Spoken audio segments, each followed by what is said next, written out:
नमस्कार। लाल किताब astro Verma channel में आपका हार्दिक स्वागत है। सर्वप्रथम आप मेरा चैनल सब्सक्राइब करें, लाइक करें, शेयर करें और बेल आइकॉन का बटन मत दबाना भूलना आप। चलिए, आज मैं एक विशेष चर्चा करने आया हूं जिससे आप मेरा ये वीडियो अंत तक जरूर देखना, क्योंकि आज विशेष चर्चा है जो हिंदुस्तान में या कहीं फॉरेन कंट्री में भी माननीय प्रधानमंत्री श्री नरेंद्र मोदी साहब के बारे में चर्चा चलती जा रही है कि चुनाव आने वाले हैं 2024 में। क्या 2023 में होने जा रहे हैं या 24 में होंगे, वो मैं अगले वीडियो में, अगले एपिसोड में चर्चा करूंगा। बहुत ही विश्लेषण चर्चा करने वाला हूं, लेकिन आज मैं बताने आया हूं कि माननीय प्रधानमंत्री श्री नरेंद्र मोदी साहब जब चीफ मिनिस्टर गुजरात थे तो मैंने एक पत्र के माध्यम से उनको लिखा था कि आप 2014 में प्रधानमंत्री पद पर आसीन होंगे। उसके बाद लिखा था मैंने, ये मैं पोस्ट डाल रहा हूं, आप देख सकते हैं अपने फेसबुक अकाउंट लाल किताब एस्ट्रो वर्मा पर, कि विश्व मोदी में होने जा रहा है। और तब विश्व मोदी में हो गया और आज तक भी है। अभी मैंने कुछ दिन पहले भी एक वीडियो मेरा पड़ा हुआ है, तो मोदी साहब के बारे में मैंने 100 हाथियों का बल का बोला था और विश्व के बारे में लिखा था, तो इनका विश्व भर में नाम और चर्चित हो गया था। चलिए, मैं जो कुंडली दिखाने जा रहा हूं माननीय प्रधानमंत्री श्री नरेंद्र मोदी साहब की। इनका जन्म हुआ था 17/9/1950 को। देखिए, ये कुंडली है इनकी और इनका जो वर्षफल है, 73वां साल इस समय चल रहा है, जो 17/9/2023 को 74वां वर्ष शुरू हो जाएगा। देखिए, इस समय जो चर्चाएं हो रही हैं हमारे हिंदुस्तान में, बहुत कुछ चर्चाएं हो रही हैं चुनाव 2024 में होने के बारे में। तो जो इस समय कई कुछ हो रहा है, मैंने क्या बोल रहा है आप न्यूज़ देखते ही हैं, कई पार्टियां इकट्ठी हो रही हैं कि हमने बीजेपी को हराना है या हमने जीतना है। चलिए, सोच है, हर एक कोई पार्टी, प्रजातंत्र है तो कोई भी लड़ सकता है। मैं तो माननीय प्रधानमंत्री जी की कुंडली के बारे में विश्लेषण करने आया हूं। मैं लाल किताब एस्ट्रोलॉजर हूं और लाल किताब के तहत ही बातें लिखता हूं और भविष्यवाणियां करता हूं जो सटीक होती है। मैंने अपने मुंह से क्या बोलना आप देख सकते हैं, आप चेक कर सकते हैं मेरे लाल किताब एस्ट्रो वर्मा, लाल किताब इस पे फेसबुक पर भी और यूट्यूब पर भी। जैसे मैं अब यूट्यूब के माध्यम से आप तक हूं, तो क्या हो रहा है ये ध्यान से देखिएगा, ये कुंडली, और इसके साथ ही जो इस साल का 73वां वर्षफल चल रहा है, क्या समस्या आ रही है यहां पर।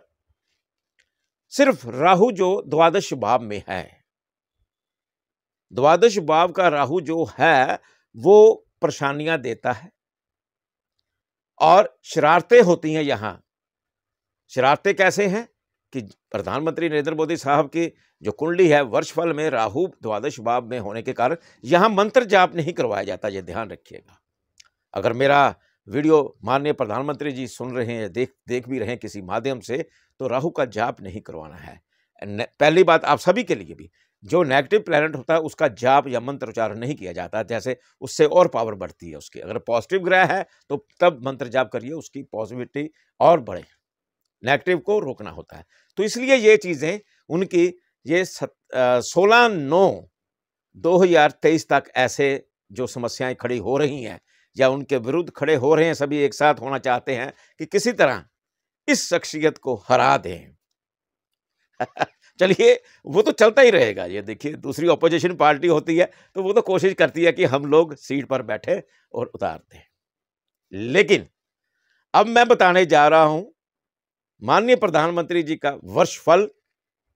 17/9/1950 का बर्थ था और 17/9/2023 में इनका जन्मदिन आ रहा है। सर्वप्रथम माननीय प्रधानमंत्री जी, आपको जन्म दिवस की बहुत बहुत मुबारकबाद पहले से ही।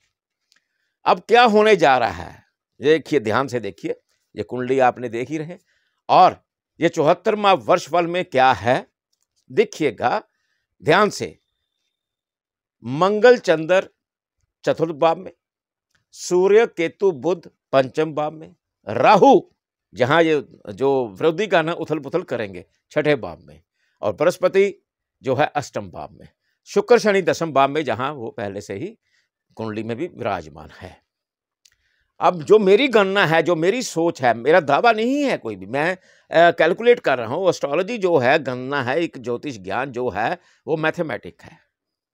जहां पर आप चौथे घर को देखिएगा ध्यान से, पक्की कुंडली में देखिएगा, पक्की कुंडली में क्या है, बृहस्पति जो चौथे घर में, साक्षात ब्रह्मा विष्णु महेश का माननीय प्रधानमंत्री जी श्री नरेंद्र मोदी साहब पर आशीर्वाद। अब जहां मंगल चंद्र जो है वर्षफल, देखिए लाल किताब का जो वर्षफल होता है वो एक अहम आपकी लाइफ का, आपका साल का अहम भूमिका होती है। उसमें क्या होने जा रहा है, क्या नहीं लॉसेस होने जा रहे हैं। जो लॉसेस हैं, मेजर लॉसेस हैं, वो प्रधानमंत्री जी के 73वें साल में जो सारा ये इकट्ठे होना जा रहे हैं, लेकिन 17/9/2023 से उनके और हालात बदलने शुरू हो जाएंगे। वो कैसे? सीधी सी बात है, जो मंगल चंद्र लगन में इनके कुंडली में लाल किताब के वर्षफल के 74वें वर्षफल में जो अब 17/9/2023 को शुभारंभ होने जा रहा है। चंद्र मंगल, इनका कॉम्बिनेशन देखिए, मंगल चंद्र का, और बृहस्पति जुपिटर जो राजपाट देता, जिन्होंने प्रधानमंत्री पद पर इनको आसीन किया। कहां पर ये पहले क्या थे आप सभी को पता है, मुझे बताने की जरूरत नहीं है। स्ट्रगल किया, मेहनत की और राजा बन गए।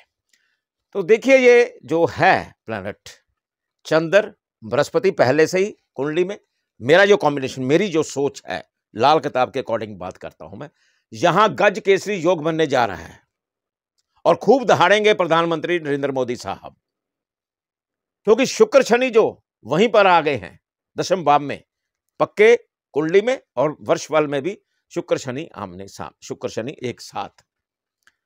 क्या है, इनको बड़ी ही कूटनीति से कदम उठाने पड़ेंगे। मैं ये इस बात से नहीं पीछे हो रहा हूं कि कूटनीति से इनको राजनीति में, चुनावों में कूटनीति से कदम उठाने पड़ेंगे। लेकिन जो योग बन रहा है गज केसरी योग जन्म कुंडली से, और लाल किताब के वर्षफल 74वें वर्षफल में गज केसरी योग का मतलब समझते हैं, जब बृहस्पति चंद्र का मिलन हो जाता है तो गज केसरी योग बन जाता है, साथ में मंगल। हाँ, एक चीज है, यहां पर मंगल गुस्सा ज्यादा इनके ऊपर प्रभाव छोड़ सकते हैं और कुछ हेल्थ इशू आ सकते हैं, ब्लड प्रेशर की प्रॉब्लम हो जाए इस तरह से। वैसे तो वो योगा करते हैं, नित्यनेम करते हैं, पूजा भक्ति करते हैं और एस्ट्रोलॉजी को भी मानते हैं, इतना मुझे पता है। जो नहीं मानता है तो वो सफ़र करता है। मेरे पास बहुत सारे ऐसे राजनीतिक परिवार हैं, मेरे क्लाइंट हैं, या जो वैसे भी पूछते हैं लेकिन हम नहीं मानते हैं, मैं नाम नहीं बोलूँगा, वो कहते हैं हम नहीं मानते हैं एस्ट्रोलॉजी को। पूछ लेते हैं, चलिए कोई बात नहीं, बहुत बड़ी बड़ी हस्तियाँ हैं वो। चलिए, अब मेरा फर्ज यही है, जो मेरे पास कुंडली है, जैसे मैंने पहले भविष्यवाणियाँ की थी, तो माननीय प्रधानमंत्री जी का जो वर्ष 74वां यानी 2023 और 2024 आने वाला है, उसमें गज केसरी का योग क्या प्रभाव लाता है इनके राजनीति राह पर। और जब गज केसरी योग आ जाता है तो वो बहुत कुछ कर जाता है। मुझे ये नहीं कहना है, देखिए बाकी किसी और की कुंडली इनसे स्ट्रॉन्ग है, वो अलग बात होगी, लेकिन माननीय प्रधानमंत्री जी की कुंडली मेरे पास है। मैंने बहुत सारी भविष्यवाणी पहले की, अभी रिसेंटली की, जब वहां पर पहुंच हुए एक देश के प्रधानमंत्री ने और बहुत सारी चर्चाएं हुई, वो मैंने पहले ही 6 अप्रैल को फेसबुक पर डाल दी थी, इसका वीडियो भी पड़ा हुआ है। तो मेरा मतलब यही कहने का है, प्रधानमंत्री जी आप 17/9/2023 से, चाहे अभी से भी कर सकते हैं, शायद करते भी हों आप, केसर का तिलक मस्तक पर लगाइए। अगर अपनी माता जी के समक्ष खड़े होकर, देखिए चंद्र आपकी माँ, आपका माँ से प्रेम रहा, चाहे चंद्र नीच का क्यों ना हो, लेकिन माँ के या चंद्र नीच का माँ से दूरी बनाता है, लेकिन माँ से प्रेम बहुत रखता है। तो आपकी माँ से आप आशीर्वाद लीजिए, उनके समक्ष उनका ध्यान करके। अब वो भगवान श्री कृष्ण जी के चरणों में है, तो ठाकुर जी ने उन्हें अपने यहाँ स्थान, गोलोक धाम में स्थान दिया हुआ है। तो आप अपनी माँ को याद करते हुए केसर का तिलक लगा दीजिएगा और विजय शीघ्री का डंका बजा दीजिएगा, बिगुल बज जाएगा। इतना करने से सेहत का ध्यान देना होगा। ये है मेरी भविष्यवाणी। आगे मैं बताने वाला हूं वीडियो में कि अगर होते हैं 2023 में चुनाव तो डेटें क्या होंगी और प्रधानमंत्री जी को क्या बेनिफिट होगा या नहीं होगा।